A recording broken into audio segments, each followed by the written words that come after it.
At 4:17 a.m. local time, radar stations in Eastern Europe detect dozens of incoming high-speed objects from Russian airspace. At first, it's dismissed as a glitch. Then, a flash appears over the Baltic Sea. Moments later, silence. Communications with several NATO outposts are lost. In less than 5 minutes, the world realizes this is not an exercise. This is the day NATO strikes back. The first wave begins with precision missile attacks across Poland, Lithuania, and Germany. Russian Iskander launchers from Kaliningrad fire salvos targeting air bases and radar arrays. Within minutes, explosions ripple across Europe's eastern flank. Emergency response channels light up. The words Article 5, NATO's collective defense clause, dominate encrypted communications. In Brussels, NATO's Emergency Council is called into session. In Washington, the Situation Room comes alive. Generals, intelligence directors, and the president gather in silence. There's no doubt anymore. The war NATO has spent 75 years preparing for has begun. Inside the Pentagon, analysts review the radar data again. It's confirmed. Russian bombers crossed into Polish airspace. An electronic warfare strike knocked out several NATO satellites over Europe. By 5:30 a.m., the decision is made. NATO will respond. Operation Iron Shield is activated.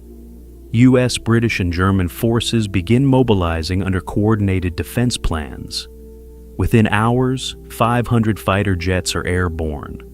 NATO's missile defense systems, including the Aegis platforms in the Mediterranean and Patriot batteries in Poland, go fully active. The response begins with retaliatory precision strikes on Russian positions in Kaliningrad, Belarus, and Crimea. F-35s and B-2 bombers launch standoff missiles, targeting command centers and supply depots. The order is clear: contain, control, counterattack, without triggering nuclear escalation. Across Europe, panic spreads faster than information. Social media collapses under disinformation and state-sponsored cyber attacks. Gas lines stretch for miles as civilians prepare for blackouts. In Berlin, sirens echo as citizens rush underground. In Warsaw, air defense units intercept 3 incoming missiles. One detonates in the air, scattering debris over the suburbs. In London, the Prime Minister appears on live television for a statement the world hoped to never hear. NATO has been attacked. We are now in a state of war. The alliance invokes Article 5 for only the second time in history. The first was 9/11. Now, it's Europe's turn to defend itself. US and British troops begin deploying reinforcements through Ramstein and Rzeszów air bases. The Baltic Sea becomes a combat zone. A Russian naval task force attempts to cut off NATO's northern flank, but is intercepted by Norwegian and British submarines. Meanwhile, cyber warfare cripples critical infrastructure. Energy grids flicker, banking systems freeze, satellites go offline. The modern battlefield has expanded into every screen, every network, every phone. This is not just a military conflict. This is total hybrid war. Inside the Kremlin, the reaction is swift and defiant. Russian state media declares NATO aggression, broadcasting images of destroyed villages in Belgorod and Smolensk. The leadership blames the West for provoking escalation. But behind closed doors, the tone is darker. Intelligence reports reveal heavy losses in the first 12 hours. NATO's precision strikes cripple multiple airfields and radar arrays. Commanders fear that continued losses could break the chain of control.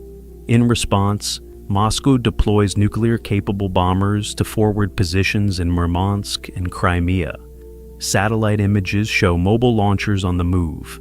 NATO's reconnaissance aircraft detect unusual radiation signatures, possibly indicating nuclear warhead activation.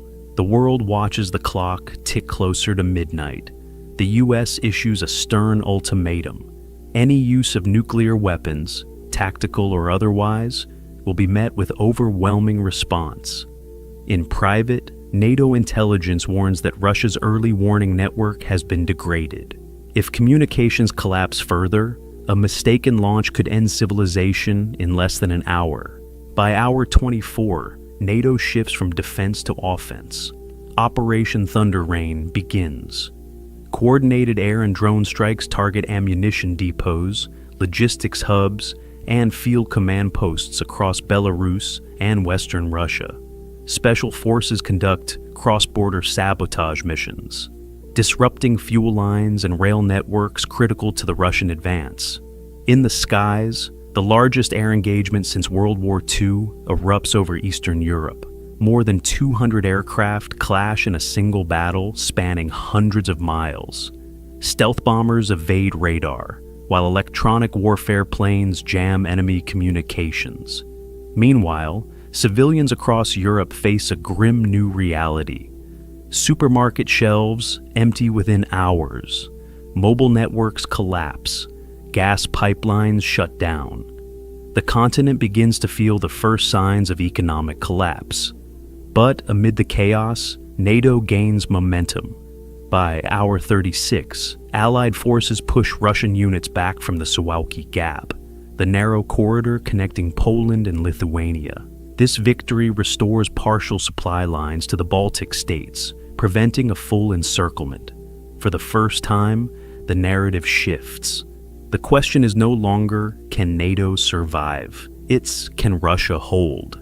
As dawn rises on the third day, satellite imagery reveals massive military movements inside Russia. Convoys of armored vehicles move toward Belarus. A single missile convoy, believed to be nuclear, disappears from known locations. NATO intelligence confirms partial evacuation of Moscow's government sectors. At the same time, diplomatic channels go dark. In the White House, a chilling scenario unfolds.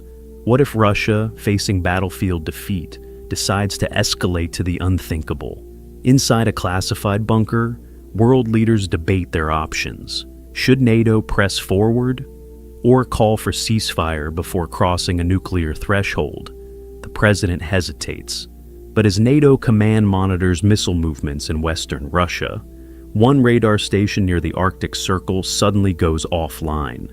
Minutes later, sensors detect a launch signature. The command center freezes. For 90 seconds, the world holds its breath. Then, the radar returns. False alarm. A technical glitch. The room exhales, but the silence that follows is heavier than before. Everyone knows how close they just came. By the end of the 72nd hour, both sides step back from the brink. Through emergency back channels, a temporary ceasefire is negotiated. The war stops, but the world has changed forever. Tens of thousands are dead. Energy markets crash. Europe lies scarred by missile strikes and mass evacuations. And the realization sets in. The next conflict might not end with diplomacy. In the aftermath, analysts call it the 3 days of fire, a conflict that nearly erased the line between conventional and nuclear war. A preview of what the next global war would look like: automated, chaotic, and unstoppable. In 72 hours, the world went from stability to annihilation's doorstep. The lesson is clear. The next world war will not begin with an invasion, but with a miscalculation. The day NATO strikes back may be the last day the world remembers peace.